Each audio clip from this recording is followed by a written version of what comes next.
اعوذ باللہ من الشیطان الرجیم بسم اللہ الرحمن الرحیم اللہم صلی علی سیدنا محمد معدن الجود والکرم وآلہ وسلم۔ سامعین و ناظرین اکرام، السلام علیکم ورحمۃ اللہ وبرکاتہ۔ آج کا ہمارا موضوع یہ ہے، کیا صرف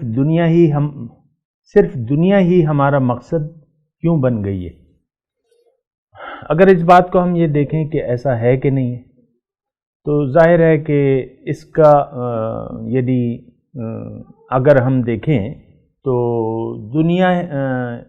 دنیا ہی ہمارا مقصد بن گئی ہے۔ اس کی وجہ کیا ہے؟ یعنی ہمیں صرف ظاہر ہی نظر آتا ہے اور ہم ظاہر کے دھوکے میں مبتلا ہیں۔ صرف ظاہر ہی نظر آتا ہے نا، باطن تو نہیں نظر آتا ہمیں۔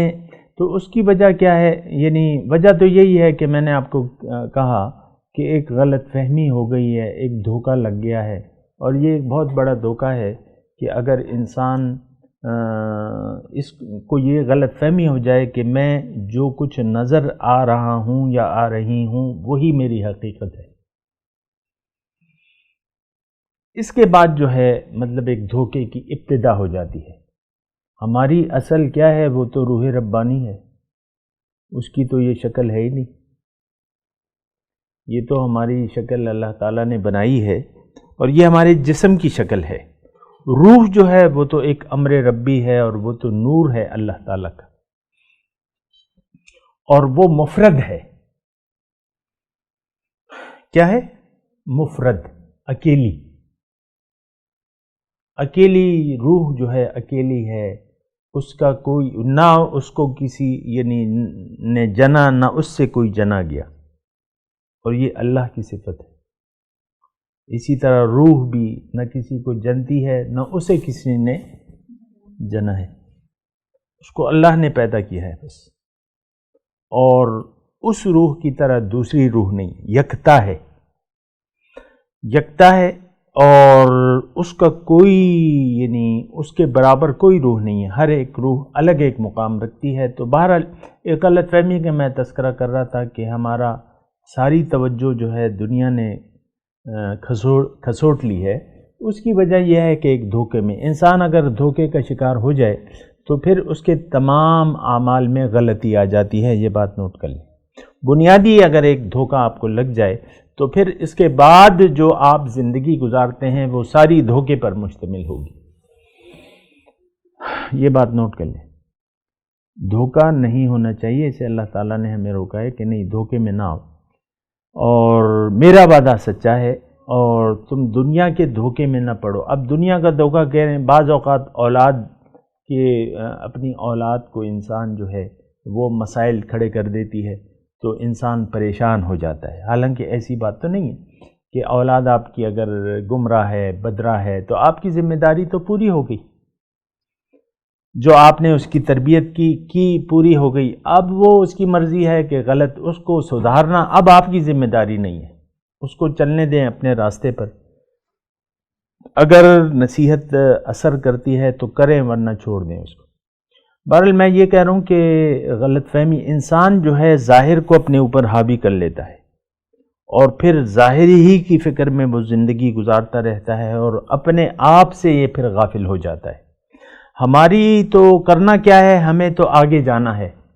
لَتَرْكَبُنَّ طَبَقًا عَنْ طَبَقٍ، ایک منزل سے دوسری منزل، اور یہ ایک پرواز ہے جو ہم نے کرنی ہے۔ اے طائرے لاہوتی، ہماری منزل کیا ہے؟ لاہوت ہے، اللہ ہے، اور ہمیں پرواز کرنی ہے۔ اب پرواز کے لیے جو چیزیں چاہیے، ظاہر ہے کہ ایک مثال کے طور پہ ہوائی جہاز ہے، اور ظاہر ہے اب ہم نے اڑنا ہے، ہوائی جہاز ہے ہمارے پاس، ہم نے اڑنا ہے، تو اب اس کے لیے ہمیں سب سے پہلے ایندھن کا بندوبست کرنا ہوگا، ایک جذبہ۔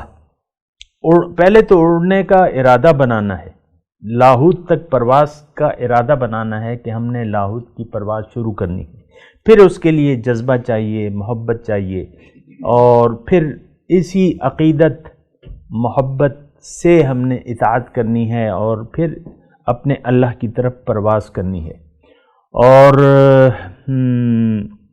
اس کے بعد جو ہے مطلب یہ ہے کہ آپ کا کام کیا ہے؟ پرواز۔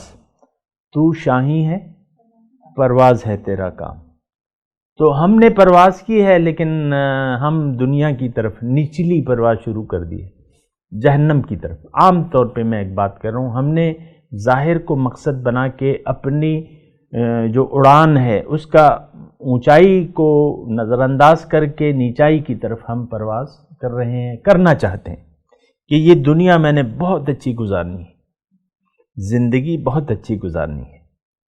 اب وہ زندگی گزرے یا نہ گزرے لیکن آپ کو اطمینان نہیں ہوگا، ایک تو آپ پریشان رہیں گے، کیونکہ خواہشات نفس جو ہیں وہ ہماری والدہ کہتی تھی نا کہ حرص دنیا عذاب الموت، یہ ان کا ایک جملہ تھا، حرص دنیا عذاب الموت. بہرحال جو بھی تھا ان کا مطلب، لیکن یہ ہے کہ میں یہ کہہ رہا ہوں پرواز ہونی چاہیے ہماری بلندی کی طرف، پرواز کام ہونا چاہیے، پرواز کرتے رہنا چاہیے اور پرواز کی طرف توجہ رکھنی چاہیے. مضمون ابھی جاری ہے لیکن ایک وقفے کے بعد دوبارہ حاضر ہوتے ہیں. وآخر دعوانا ان الحمد للہ رب العالمین. مولاي صل وسلم دائما ابدا على حبيبك خير الخلق كلهم